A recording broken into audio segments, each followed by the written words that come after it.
Let's start easy. Can you wipe down those tables? Tables? That'll be $5. I accept Venmo, cash, or gift cards. You get paid by the hour here. Wait, you want unlimited chores for one flat fee? That's not sustainable. If your kid ever tried to charge a convenience fee for taking out the trash, or asked for overtime pay because dinner ran late, this next sketch is about to feel uncomfortably accurate. Now here's the thing, tying every chore to a payment might seem fair, until your kid expects hazard pay for taking out the recycling. Hey, I'm Greg, dad, marketer, and host of Inspiring Next Gen Wealth. I've personally funded 2 piggy banks, 3 Switch online upgrades, and 1 emotional labor invoice my daughter submitted after I asked her to feed the cat. Today, we follow Kyle, a teen who brings his emotional labor invoice and ChoreCoin business pitch to his very first real job. Spoiler, it doesn't go well. It's cringe comedy at its finest. Watch with your kids, they'll laugh at Kyle, and you'll laugh nervously because you might have created him. And afterwards, I'll share the 3 moves that build contributors, not contractors. Let's go.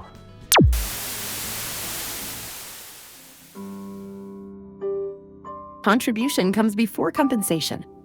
Chores teach responsibility. Allowance teaches money skills. When kids learn to contribute without expecting payment, they show up stronger at work, at home, and in life.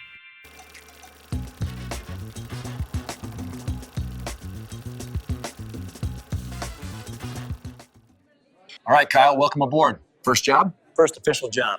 Been in the family workforce for years. Employee of the month, every month. My performance reviews were always excellent, mostly because I wrote them myself. Let's start easy. Can you wipe down those tables? Tables? That'll be $5. I accept Venmo, cash, or gift cards. You get paid by the hour here. Wait, you want unlimited chores for one flat fee?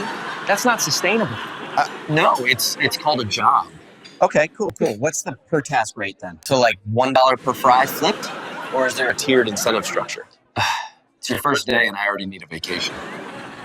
So we're just pretending this isn't a billable activity? When I was 10, I earned $3 per trash bag. If my mom can recognize fair market value, why can't Big Burger? Tip jar's right there. Suggested minimum, $2. You just handed me napkins. Hospitality enhancement services. Hey, can you grab some clean rags?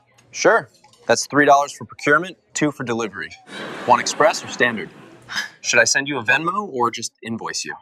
I also accept cash and pre-vetted gift cards. And for goodness sake, don't burn them this time. Hey, have I told you my idea about ChoreCoin?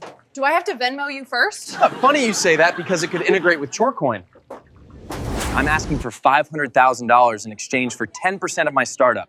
Chore-based compensation systems. So, An allowance? no, a revolution. I'm out. We're all out!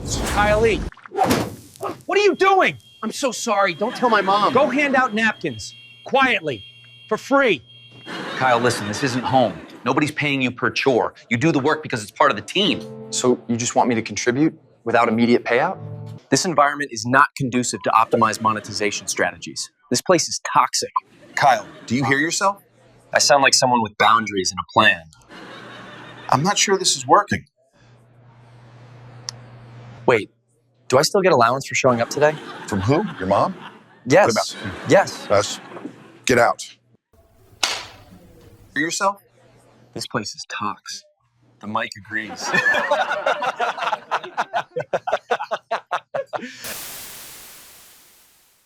All right, welcome back. So what did we just see?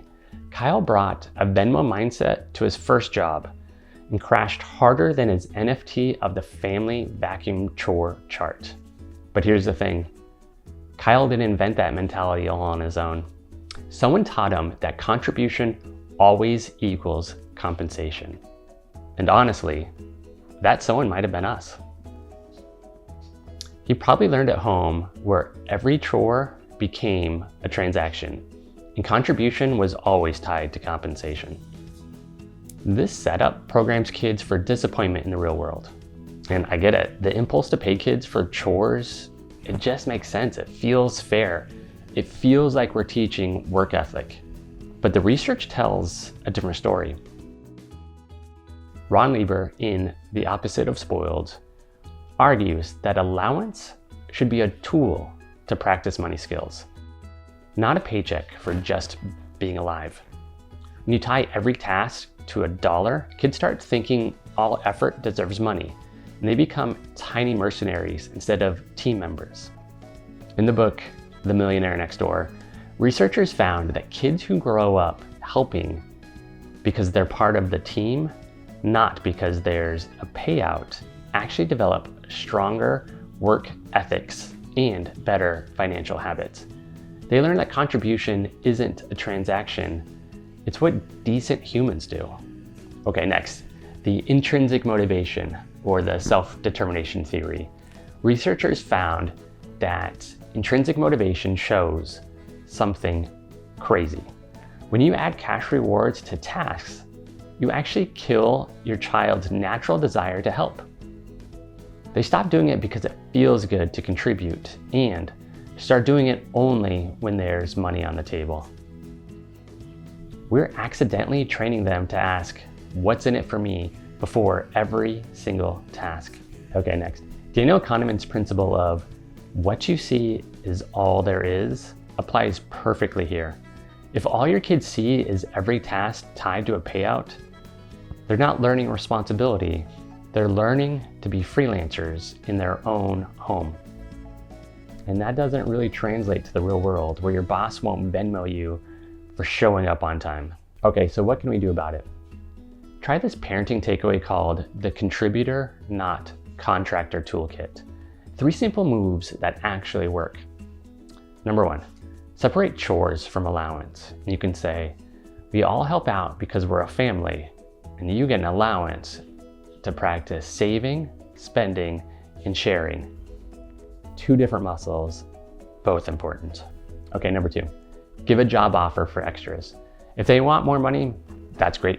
Offer optional paid gigs that go above and beyond, like washing the car, detailed yard work, or organizing the garage. Now they're learning how to earn extra, not expecting payment just for existing. Okay, number 3, celebrate team spirit. Praise contribution even when money isn't involved. You could say things like, you really showed up for our family today. That made a huge difference. Because acknowledgement doesn't always equal cash, okay, for parents. You're not being stingy when you separate chores from allowance. You're not being mean. You're preparing your kids for a world where nobody tips them just for showing up. You're building future adults who contribute without needing a calculator. And that's the skill that actually builds wealth and relationships. For kids, real talk. At your future job, no one's going to Venmo you for doing what you're supposed to be doing. But when you show up, work hard, and help without constantly asking, what's in it for me? You become the go-to person everyone wants to hire, promote, and work with. And that pays way more than $2 for taking out the trash. All right, drop a comment. What was your first job and what did it teach you? Or parents, what chore allowance combo finally clicked for your family?